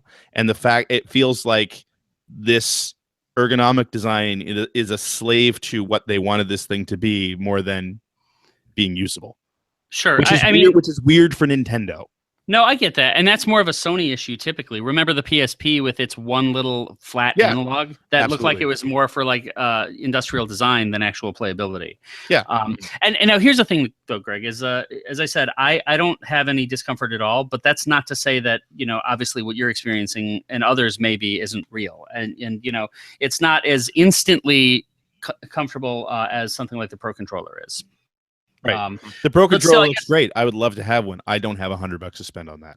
Yeah, right. I get it. That get makes it. sense. For me though, just knowing that my lunch break. So I was kind of bummed, as I said before the show started, that I was going to take Monday off, and was told that wasn't possible. But still, this week and every week after, 20 minutes for every lunch break I have, I can spend playing Zelda, like in the middle of the day, and that's unbelievable. Yeah. And I've had. I will say this: I've played a fair bit of Zelda in tablet mode with the Joy-Cons attached, and have not had any comfort problems with it. So yeah, it's not been a problem for me. So I didn't say you were wrong, Greg. Phil did. All right, let's talk about Breath of the Wild. Because you know what? Before we do that, I'm going to talk about it. I got a real handheld game. If I want to play games on the go. This week I got something that's even better than the Switch. I have right here. Look at that. Ooh. From Konami, the Star Trek LCD game, brand spanking new. A Konami talking game. A Konami talking game, Star Trek 25th anniversary, LCD. It's got the Enterprise. You got Mr. Spock in there. This is from 1991. Wow. This game. That is a blast from the past. I bet the battery life is real good on that, though. I bet it requires 2 AA's, not included. Uh-huh. But hidden cost. Well, you know what, though? You say hidden cost, but it says right here. Oh, never mind. Save up to $2 when you power up with Energizer brand batteries. Details inside. So. Oh. That's nice. Yeah, but I will warn you, still valid. Bill, that game has only a 6-hour campaign, so you're gonna blast through that, and yeah, that's okay. You know how much I paid for this? How much? $5. Oh, $5 for a brand new, unopened. Deal at twice the price. Konami LCD game. I'm very delighted with. I'm almost more pleased with this purchase than with the Switch. Right. All right then. Yeah. Let's talk Breath of the Wild. Yes. Greg, you only played about an hour. Yeah. How far are the rest of you? Yeah. So I have been amping to play more, but again, my kids took most of my Switch time. So I just got off the Great Plateau, and I'm headed to Kokiri Village. First of all, it's Kakariko. Kakariko. Yeah, there we go. Yeah. So embarrassing. Kakariko, that's right. Yikes. So embarrassing. Such a faux pas. Mm. I got to Kakariko Village, and I actually just found a horse, and I tamed my first horse, and I actually rode him back to the stables and registered him at the stables, and then I made my way back to Kakariko Village, and while Ethan was talking earlier, I was able to clear. There was a shrine in Kakariko Village that I cleared. So that's where I'm at. What'd you name your horse? I named him Spot Butt. as Link is wont to do. Because he is like a completely like black. I think he's a black horse, except he has it looks like he's wearing a diaper because his butt area is all white with little black spots all over it. So he's. I think you're both ageist and racist with that description. So Spot Butt. All right. But the horse. Did you? I'm assuming you have a horse by now. I have a horse. Yeah. What's yours name? So Charlotte wanted me to name the horse Charlotte, so I did. Aww, that's adorable. Yeah. You know, my talking about naming characters. My son is playing the Skylanders game. But I wish I could just buy the. Phil, that's Skillanders. Oh, I'm sorry, Skillanders. Yeah, I wish I could just buy the game card for the Switch version without having to get the. Oh right. I don't even think you can download a digital copy of that one. No, you cannot. Yeah. No, you cannot. Because I would totally just get him the Switch version so I could pack up the Wii U. Yeah, but I have to leave it hooked up because that's how he plays his because he's beaten Skylanders, but he continues to play it like crazy. Nice. It is so well designed for little kids in terms of skill and all. Oh of that. yeah. Better than Lego, I'll say. Legos, I think, are more compelling games for people our age, but like in terms of just letting kids blast through it, it's awesome. Oh yeah, for sure. And the main gimmick with the new Skylanders game is that you can create your own Skylanders characters. You get these little crystals. How? Right? We've not dug into the menus much, but it's like we get all this stuff and hey, guess what? It's a Skylanders game, so you have to buy something in order to do it. You'll go to the stores. You'll see little cylindrical crystal type things. I believe they're just called creation crystals. Yeah. They retail for about $10. Oh, it comes with one of those. I didn't know what that was for. Yes, it does. That I forgot it does come with one. But that's what if you put that on the pad, it'll allow you to create your own so Skylander. Weird that they didn't explain that at all. Because they keep flashing the mobile app and I'm like, oh, do I have to is this just for a mobile app or something? I don't get it. No. Okay, now I know. All right. But as you play, you'll unlock new parts. Because so you have to play and earn the custom creation parts. But you can go back and alter the look of your character at any time. But he has the little creation crystal that came with it, and he got a couple more from Santa and things like that. But so he has maybe half a dozen of his own custom characters, and he designs them all, and then he hands me the pad so I can type in the name. And I always, well, Finn, what do you want to name your guy? Diaperhead. Okay, this one's Diaperhead. What's this one's name? Poop. Okay, I guess we'll just call him Poop. So it sounds about right. So that's nothing cute or charming like Daddy, can you name him after me? No, nothing. It's all, nothing like that. No. The difference between a boy and a girl. Then again, I named my horse Spot Butt. So yeah, there you go. Yes, you reap what you sow. But go ahead. Back to Breath of the Wild. You sure it's not Breath of the Wind? Pretty sure. Yeah. Nausicaa and the Valley of the Wind? Yeah, exactly. Boy, it's pretty. It is that. It is. Yeah. It looks great, especially there's some over areas that rise at the beginning. Or some areas later on that look absolutely amazing. How far are you, CJ? Over 10 hours, probably, rather about 15. Jesus. Okay. Yeah. Nice. Yeah.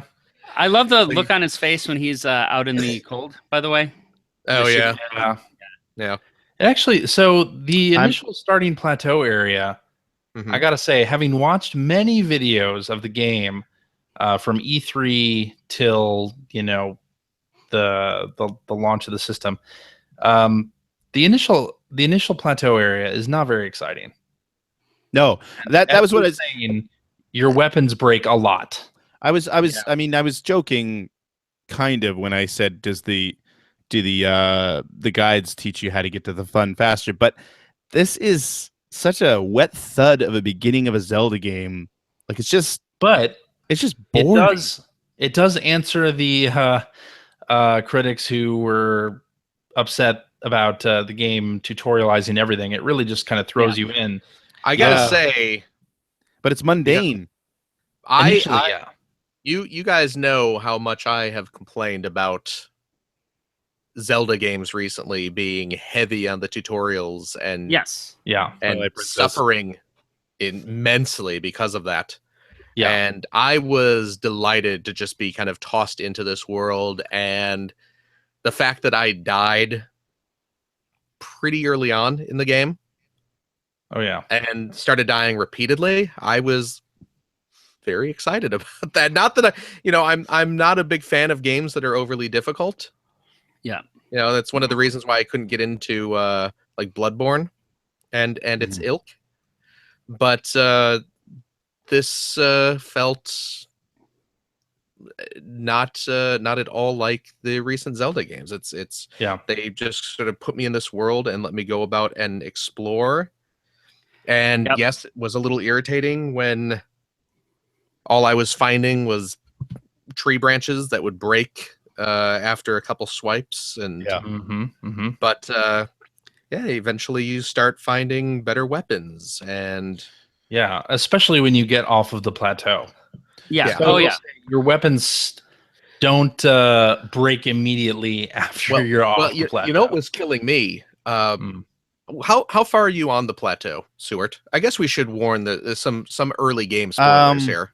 I honestly, I think I activated the tower. Oh, okay. So you haven't even done a shrine yet? Yeah, so I'm very, like I said, I spent most of the time that I had to play the thing trying to figure out the damn sync issue. Yeah. Okay. Right. Early game spoilers. Early game spoilers, but very early game spoilers. So you haven't, and I'm gonna spoil a little something for you, Greg, but it's not that spoilery. So you probably have not gotten your quest to go find 3 treasures. I have gotten the quest to go find a hidden treasure so that I can get the parasail or whatever it's called. Right. Okay. That's exactly where I've stopped right there. But you're still going to the first shrine, right? Right. I assume that's where so. he is. Yeah. That's where he is. Okay. Yeah, because after and again, I'm spoiling this for you, Greg. After you go through that first little shrine and get the first treasure, the old man is just kind of like, "Oh, just kidding. There's 3 more treasures you have to go get." Oh, fun. Okay, so it's a rare game. you're gonna love that. Yeah. Oh, this is it just gets better and better, guys. At first it was Monster Hunter. Now there's a little shot of rare thrown in there, so I'm really excited. But there's these 3 shrines you have to go to, and they're all in kind of the far reaches of that Great Plateau area. And one of them is up in the snowy mountaintops. And they showed this area at E3, I think. And see, I avoided all sorts of videos. Like I didn't watch any E3 videos or or any video reviews or anything like that. So all of this was new to me. But getting into that mountain area, that was a kind of a wake up call for how tricky this game is going to be, because I had no idea that Link could not handle the cold and would die if he walks around in the snow for a minute and a half. And it's funny because if you remember back when they did all this treehouse stuff at E3, that was my big concern with this Zelda. Is I was so worried that the crafting is going to get in the way of the game, and that you're going to have to stop and craft a lot. And I don't know if that's the case because I haven't gotten far enough, but that was the footage I watched that made me think, I'm not sure I really like where this is going. Right. But I mean, I haven't gotten there, so I don't know. You know what? I will say. Let me just add one thing. So my daughter, watching her play, I was surprised that she got through that snow area without any issues, and I asked why or how she did it. As it turns out, she got like really happily preoccupied cooking all sorts of different meals. So she just had pages upon pages of these meals that could give you 2 hearts and stuff. So she just blitzed through that, no problem. Yeah, and I'm sure there are loads of people that does not bother, and I'm not saying that makes it a bad game. I mean, look at Monster Hunter, right? I mean, people love that stuff, but I'm not normally one of them. Well, so. This is exactly about Zelda going back to its roots, right? With no particular direction, and you have to find the tools that you're going to use on your own. Yeah. That's what people wanted, right? And well, what was satisfying for me, and it seems sort of obvious in hindsight, but as you are kind of following the relatively obvious trail into the mountain pass, you come across a enemy camp where there's half a dozen monsters that you have to kill, and they have a little cooking pot right there. And there's a bunch of plants growing around the area with little chili peppers that you can pick. And if you pick a bunch of those peppers and cook them up, it generates a dish where if you eat it, it makes you impervious to the cold for, depending on how many peppers you cook at once. I cooked the maximum, which is I believe 5. 5. Mm-hmm. Yeah, and it gave me like 12 minutes of imperviousness to the cold, which is more than enough time for you to run over there, scale the mountain, and get in and out. That's what I'm saying. That's what I didn't realize that you could hold, that you can basically cook all 5 in one dish. Right. So when I did mine, I mixed it with some meat as well and only got like 6.5 minutes. So really? I did have to run a little faster up the mountain. By the way, somewhat related, we're going to ban use of Switches during recording of the podcast because Ethan just completely tuned out and was playing his Switch there a second ago. Oh, man. There you go. Yeah, we see it. Yeah. Caught red-handed. Sorry. Yeah. Ethan just was like, wait a second, you can the peppers give you cold resistance? I gotta try this out right now. So once you get off the plateau and the world really opens up, it feels like such a huge game. Like, oh yeah, for sure. Look at the size of the map and look at the size of the world that you even just have uncovered, and you're like, holy crap. Yeah, this game is huge. And even traveling, I think a lot of people were worried that they hadn't seen a dungeon in the early E3 reveals or whatnot. But in some areas, just world traversal seems like a puzzle in and of itself, because you can do things like scale the side of a mountain instead of going up a path, right? Mm-hmm. So it feels like there's a lot of challenge pretty much anywhere that you look in the game. You see something pop up that you hadn't seen before, and you go investigate it, and something else pops up, or you discover something. I mean, that is all over in this game. And it's, of course, after you get off the plateau that you really start to experience that. But you see it early on. Especially if you have not watched a lot of videos or seen a lot of screenshots being posted on Twitter by various people, what I think people will really enjoy is that sense of discovery that really hasn't been a major part of Zelda for a long time. I do like, you do see it on the plateau. You actually see it really early on in some of the encounters, which I really enjoyed. Like, I forget the name of the creatures that you're fighting right at the beginning of the game. Bokoblins. Bokoblins. Yeah. So there's one point where you come across a couple of them, and depending on basically you can approach them from any direction. Yeah. And there's a couple of explosive barrels near them. And like, there's so many different ways that you can actually tackle that, where you could run up and grab one and throw it at them. Or if you get up on this little platform, there's a giant boulder there that you can actually roll off, and it'll roll down into these barrels, and it'll just blow up everybody in the area. Yeah. I discovered all that after I'd already fought them. And the way that I ended up fighting them was I snuck in, and I was using one of their clubs already, and I managed to catch it on fire from their campfire. Yeah. So when I hit them, they actually started burning, and it was like a one-hit kill for both of them, basically. Yeah. Definitely very cool stuff happening there. I mean, don't get me wrong, like that. I played that as like, okay, this is the type of thing I was hoping to see in this game. Like, a very, very awesome. Little details.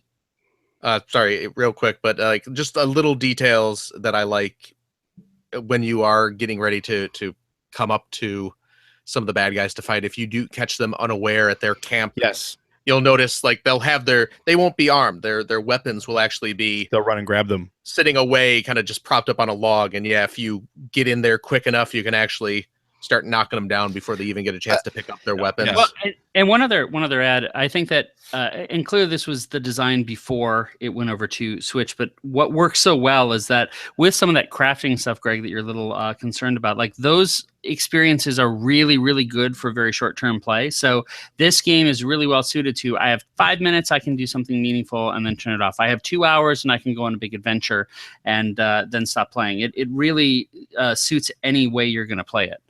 Yeah. In a way most AAA games don't. What I do wish they had in the game, and maybe they do and I just haven't found it, is you can look at what the recipe for each thing is, but you don't have a recipe book, right? Yeah. They would basically like let you automatically craft a specific item if you have all of the ingredients for it, because you still do have to find all of the ingredients in your inventory and then throw it in the pot. But I do think it doesn't take that long to do that stuff, right? And right before I got to one of the other towns in the game, I basically sat at one of those cooking areas and just cooked a bunch of stuff just so I had it. And, experimented with a lot of the different parts that I found just to see like what would come of them. And of course, while you're cooking, it makes different sounds if you pay attention to it, whether it's going to be a good outcome or bad outcome.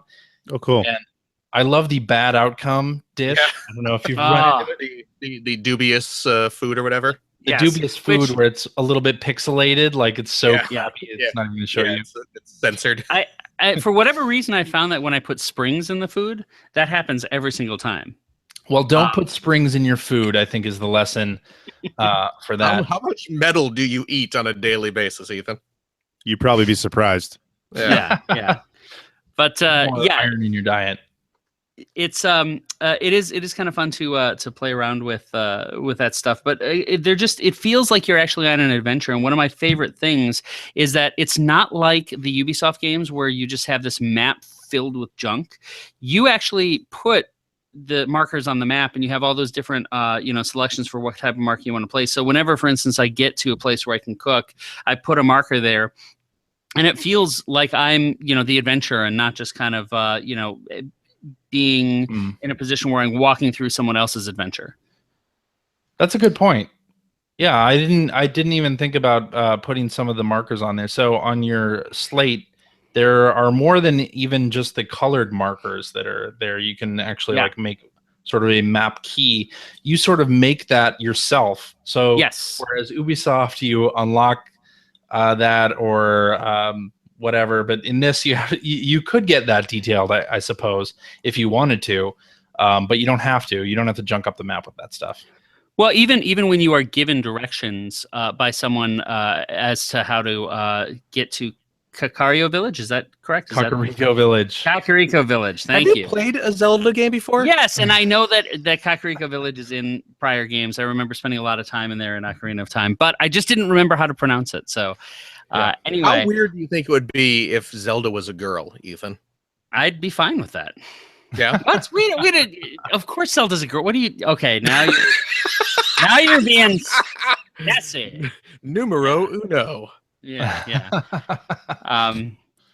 Anyway. Yeah. How unnerving is it for you to be playing this game as Link and not as Chris? Extremely. Yeah. When I found out about that detail, I was very upset. Yeah. Well. And it's okay.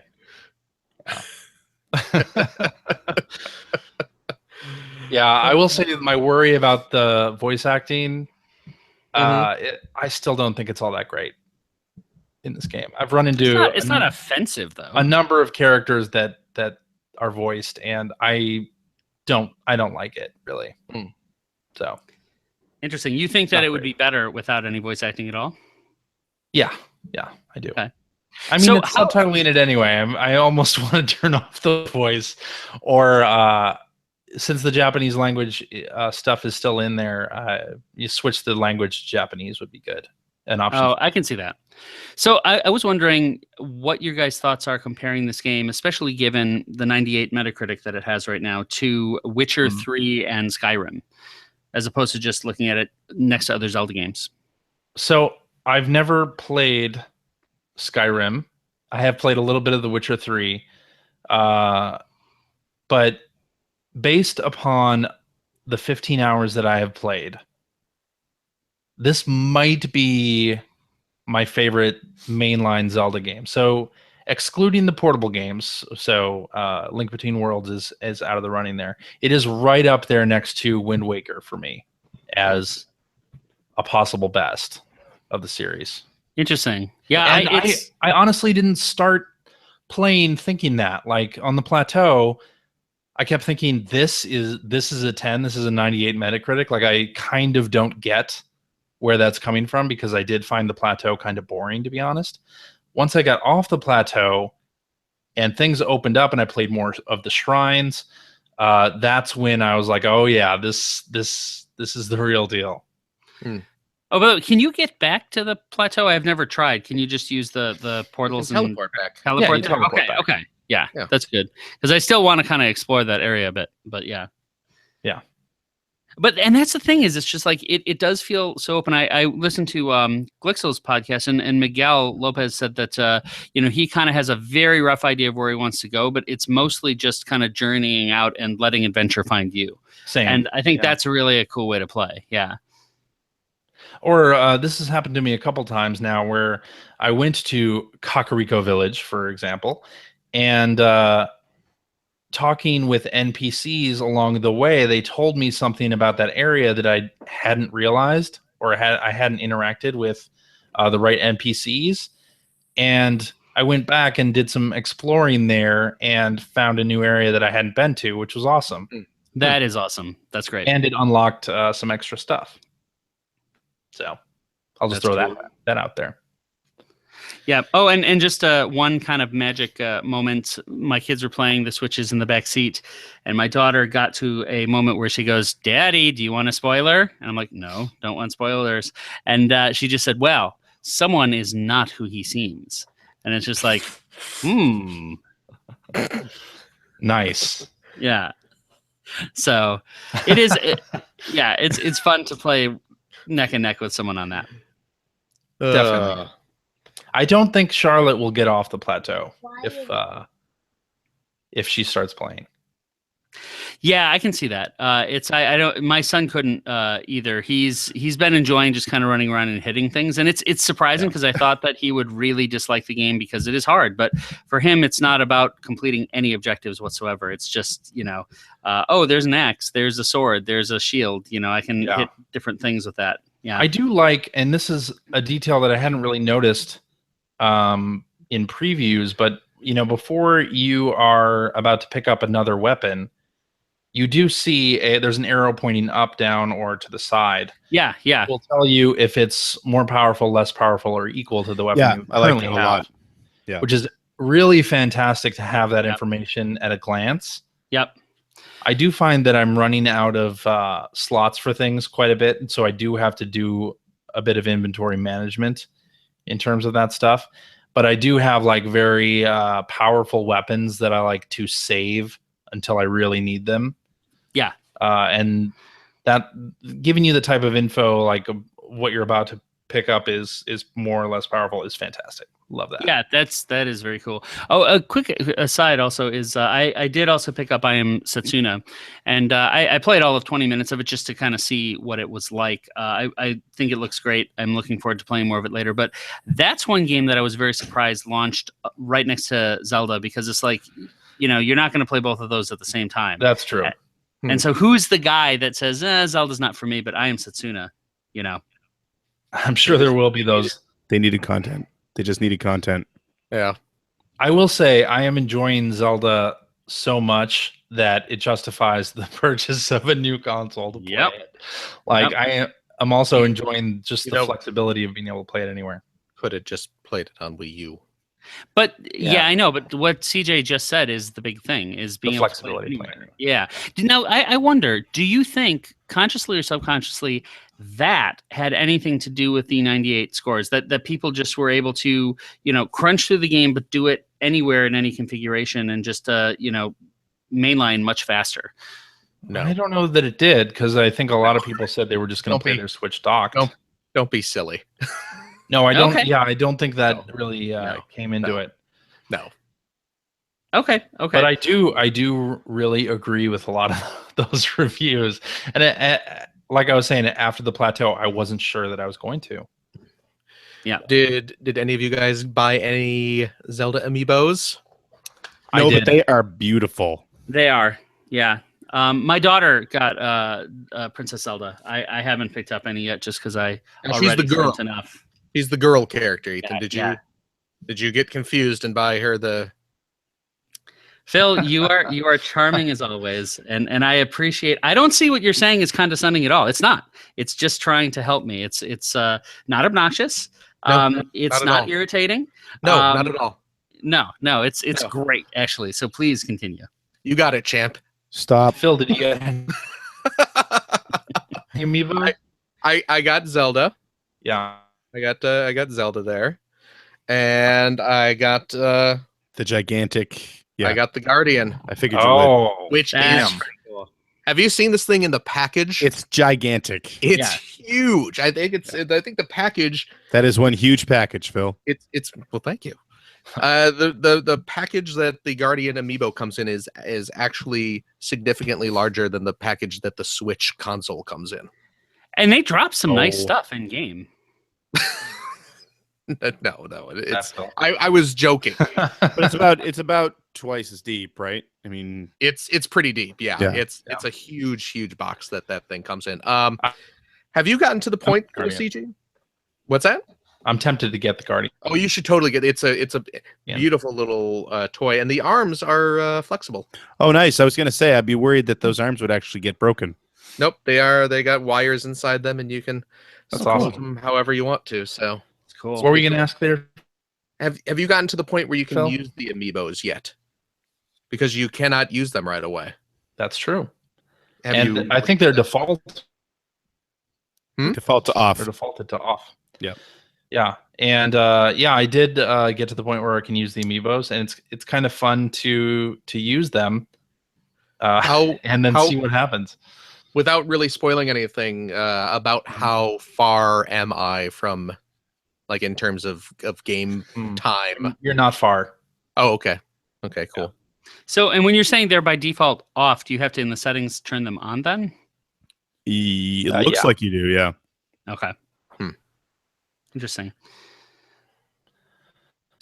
Very cool. But yeah, they're neat. I heard that if what is it, the Wolf Link amiibo? Yes. What it creates a little wolf, in-game wolf that follows you around and something like that. I haven't tried that. Spoilers. That's cool. That's Yeah. amazing. Yeah. Anniversary, the Pixel Link gives you the classic outfit. You're dropping out a lot, CJ. Yeah. What does Pixel Oh. Link give you? Classic outfit, he said. Oh, cool. Yeah. Oh, I have to go do that then. when we Yeah. can, because I I have Pixel Link. As do Yep, I. As do I. Yep. That's cool. I like that. That'd be All right, very we fun. Oh, Man, You done? CJ's having troubles. so yeah, CJ just did we lose CJ? No, I think I'm here. Can you hear Oh. me? I think he We just had a lost video video. pause He there. just dropped his video. Yeah. I Okay. turned it off so that I That's fine. Okay. You're better not seen. Anyway, so Ouch. Yeah. no. What I mean is he's ugly. No, I think we all got it. Oh, okay, gotcha. So yeah, Zelda, I'm enjoying it. Yep.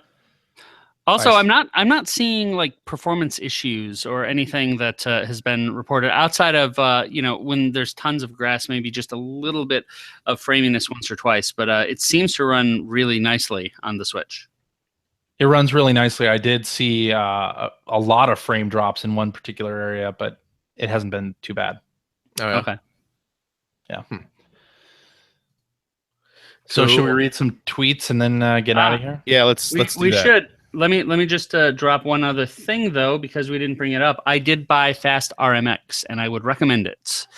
It's nice to have a racer at launch. It is Wipeout meets Ikaruga, basically, where you have to switch colors to hit the right colored speed boost, and if you are on the wrong color, it will slow you down.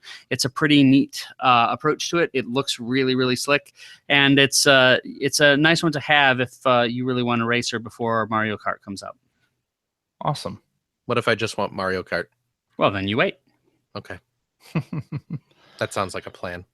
Alrighty, let's do some tweets. How about this one from hacker alias Alpha Tryon?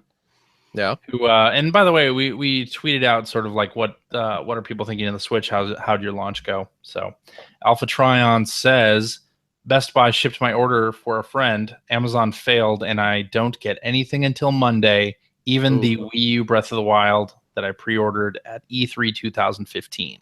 Yeah, my Wii U Breath of the Wild hasn't shown up yet either. Yeah. Crazy. Over the weekend, I was hanging out with some of my old Nintendo Power buddies, and Chris Hoffman of the Power Pros podcast. Yes. He was really bummed out because he had ordered the Wii U Breath of the Wild back in 2015, and Amazon's telling him that it will ship in 4 weeks. Oh, Amazing. Yeah, I did see a copy at Target today, and yes, so did I. Yep. You. Yeah. I saw it at Best Buy. Yeah. All right. Hacker alias Dr. Detritus says, what are your thoughts on Nintendo friend codes being back? Can't believe it. Really stupid. I will say, so there is the whole friend code thing, but then it also suggests friends that you have in Mario Run or Fire Emblem or Miitomo. So I haven't had to enter a friend code. I just entered in Ethan's friend code. Yes. So you can shut up, Ethan. I put you in as my friend. You know what, Ethan? Ethan?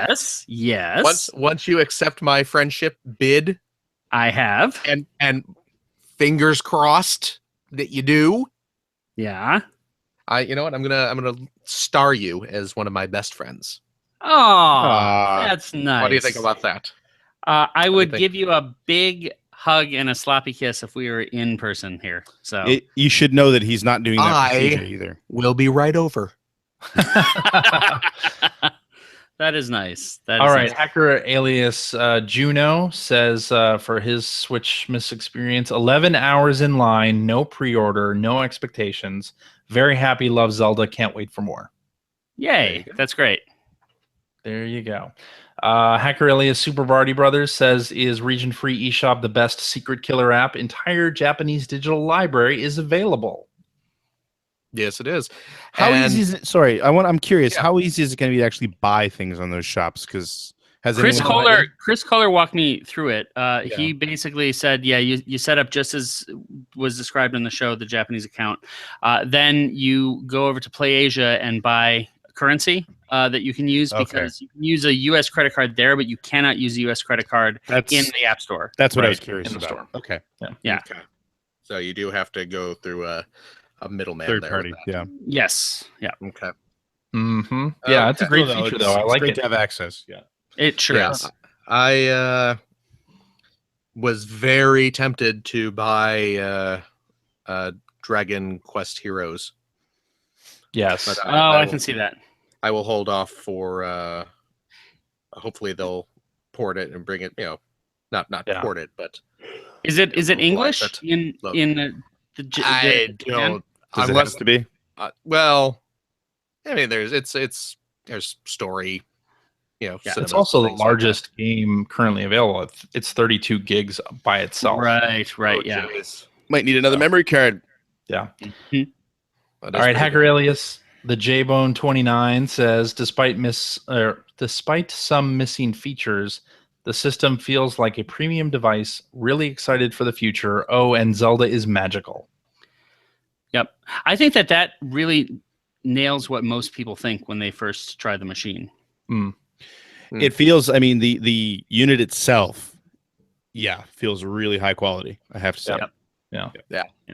Hacker alias Z Miller 1902 says, Best Buy effed me as usual. I got a gray system when they promised me a neon one. Not shopping at Best Buy anymore, but I love this thing.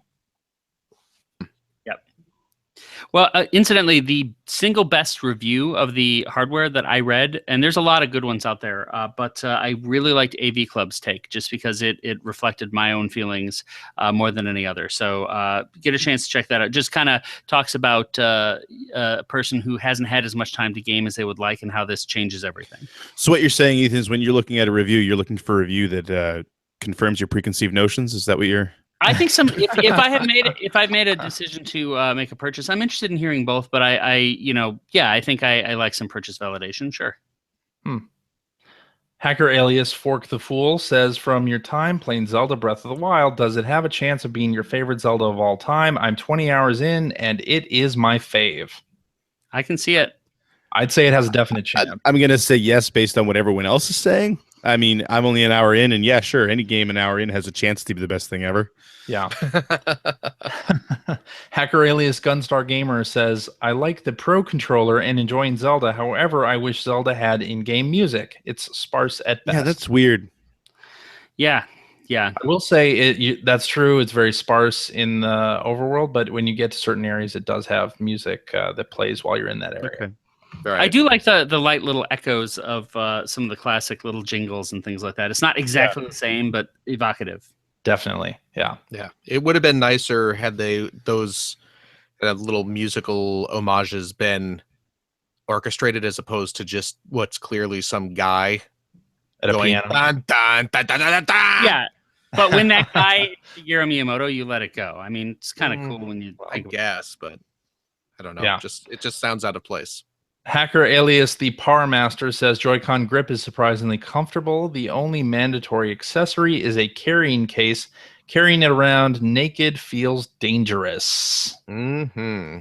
You could say that about a lot of things. I You would still say that a memory card is a mandatory accessory. And a man satchel is a necessary thing, and you'll feel great carrying it around with a man satchel. I don't agree with anything in that sentence. No. No. Yeah. Hacker alias Web Andrew Webb says, got in line at 5 a.m. at a Target. First one to walk out at 8:03. Still on the plateau. One more shrine. Mugged at Feels like 8:05. Yeah. One more shrine kind of feels like a tutorial. I would say that's true. Some of the shrines early on, I think, are very obviously tutorials.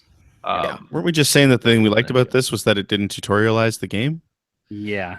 That is, well, I You honestly guys, I really- gotta say, every time I come on here, you guys just confuse the hell out of me. I really appreciate, there's one in particular, there's a couple combat tutorials that I really honestly needed. So I'm glad that they were there, but they don't happen till later.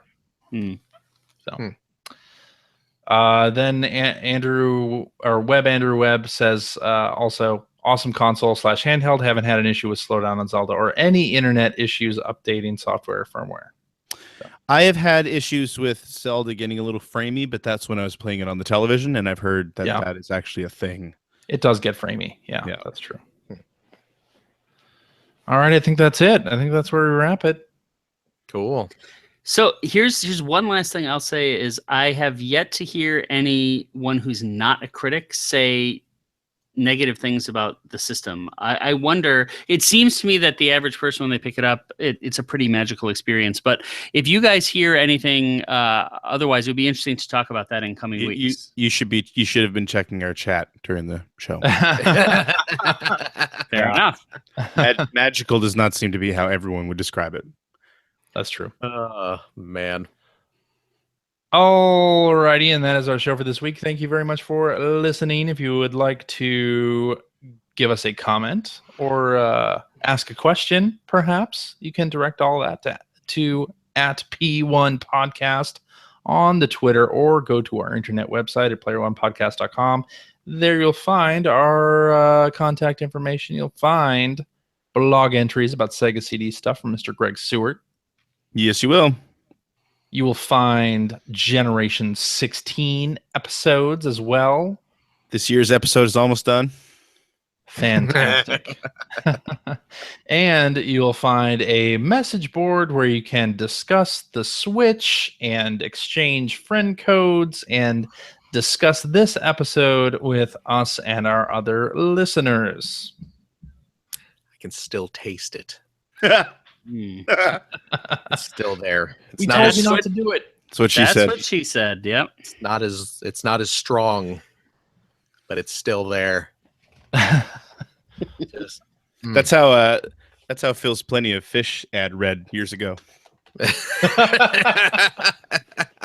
not as strong, but it's still there. That's right. If you'd like to subscribe to the Player One Podcast, you can do so by visiting player1podcast.com or by going to the iTunes Music Store. While you're at the iTunes Music Store, you can also invest $1.99. Cheap. Pick up the Player One Podcast iPhone application. Gives you one-touch communication with us via the emails, the Twitters, what have you. We also have all of our episodes ready to stream right to your listening device. And hey, Android cell phone, telephone users, the Player One Podcast iPhone application is available for your listening device as well for that same $1.99. Also cheap. You can find that right over there at the Amazon Android Marketplace. We're also on Stitcher Radio. You can like us on Facebook. You can check out archives of our shows and watch us live most weeks on the youtubes.com/P1 podcast. And if you've liked what you heard and how could you could head over to patreon.com/P1 podcast. You can throw a few shekels our way and help CJ. What does it help CJ do? I don't know. You're the one with the Guardian Amiibo. I am. Well, true. You know what? Maybe you can help. You can help CJ spend that extra like $6 to get the Guardian. I think it's worth pointing out, because I know we've said this before, but now that we've had our episode where we are all playing the Switch, thank you to our patrons. Oh, yeah. Big thank you to our Patreons. Patreon funds bought a Switch for each of the hosts. One. Yes. We only paid for one of Ethan's Switches. But thank you very much for that. Your support. I mean, this episode wouldn't have happened the way it did if it wasn't for your support. So yes, true. It's very true. So yeah, big thanks. Yes, to everybody. absolutely. Thank you. Yes. And if you have a couple bucks left over, you can head over to generation-16.com, where you'll find a Patreon link to help support Greg Seward's fantastic web series about everyone's favorite runner-up, the Sega Genesis. The Nintendo Switch. Oh, boy. Not a runner-up. Here we go. You know, all that stuff the Switch is doing, the Nomad was doing it decades prior. That's right. 20 years ago. So don't get too uppity about this whole take it wherever you want to console gaming. Oh, I'm uppity. I am uppity. You didn't even need to buy an extra memory card back then. I'd say that the Nomad defines next generation more so than the PS4 and Xbox One. That's for sure. Yes, that's for darn sure. I agree with all of that. You know someone really smart said something very similar to that, and yet totally different. You know what? This fancy little screen here that our lovely Patreon supporters got us is fine and all, but can this play Streets of Rage 2? Nope. Not yet. There you go. I didn't say just yes or no. Can it? Nope. So what's the better system? Switch or Nomad? That's pretty infallible, really. Yeah. What would you rather play? Breath of the Wild or Streets of Rage? Streets of Rage.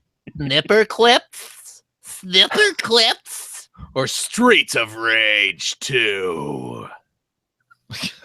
Certainly not snipper clips. Snipper clips just came out. Oh, it cut everything. The new together. character. I think we have a new guy, Snipper Clips guy. It's snipper clips, everybody. Cut it out together. Oh, here we go. Snip. We're having so much fun cutting. Oh, I'm going to jump up on you and knock the basketball into the hoop. I snipped it and clipped it. The game you don't want to play when you're having a vasectomy. Yikes. What do you mean? He does not understand. Explain it as you would a child. No. Okay. Hey. Sorry. Yeah?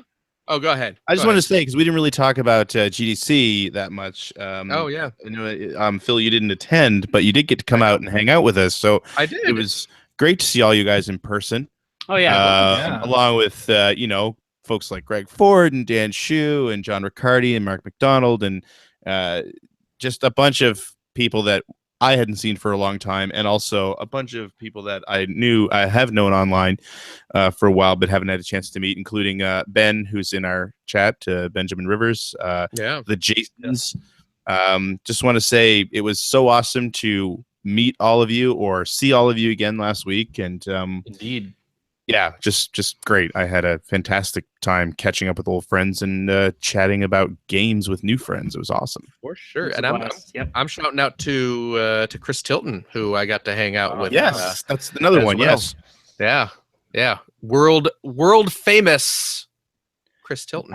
Joe Fielder, Will O'Neill. There's Oh, just yeah, a lot of people. Yeah, it I haven't was seen in a really long cool time. getting to, yeah, like you said, meet some new friends and catch up with a bunch of old ones. So yeah, it was good stuff. So I wish I had my Switch before I got a chance to see everyone. I could have played some snipper clips. Though I gotta say, Yeah. on a week where it Yeah. would be impossible to just sit at your desk Monday through Friday waiting for Friday, it was nice to have something like GDC to kind of distract you so fully That's before true. the day. Oh, the week went fast. Yes. You did at that, yes. Yes. Did we didn't see Sushi X, did we? I'm just looking in our chat window. Did we see we didn't see Sushi X. Definitely saw Quarterman Yeah, Quarterman was there. every week. Saw Quarterman. Did not see Sushi X though. That's right. So Did we see Secret Turtle though? Was Secret Turtle there? Secret Turtle was there. And Expert. And no, Phil was not really Quarterman all along. No. That is not true. Phil was not Phil was Sushi X briefly. I wrote as Sushi X. Who didn't? Well, yeah, really, most people did. But CJ, Yeah. thanks so much No problem, Phil. for everything that you do. Thank you, Phil. Oh, I gotta give a shout out to. I already did this on Twitter, but I'm shouting out to Jared Thorban Yes. for right. snagging me an awesome Mega Man pin from PAX. Yeah. Awesome. It's a good stuff. So yeah, thank you, CJ. Thank you, Phil. Thank you, Greg. Yo. Thank you, buddy boy. Thank you, Phil. Yes, and Ethan. Yes, Phil. Merry Switchmas to you. Oh, that is so sweet. Merry Merry Switchmas to you. And if there were any three guys that I'd want to... Wow. What? What? What? I celebrate Switchica. I see. Yeah. Yeah. That's very. Well, very if there are any three people I'd like to, celebrate the dawn of a new age with, it would be you guys. So, oh, for crying out loud! Oh boy! Oh boy! Yeah. We done next week? I think we're done like Jeez, I 15 hope minutes we're done. ago. I really hope we're done. Now I need to return to the land of Hyrule and continue exploring Kukurako Village. no, it's Hyrule. It's Hyrule. Oh my god. Hyrule. Oh, God. I believe his name is Lank. Yes. He's Lunk. the guardian of Time. The hero of Time. All right. Next week? Yeah. Next week. Yep. Bye. Bye. Toodaloodles.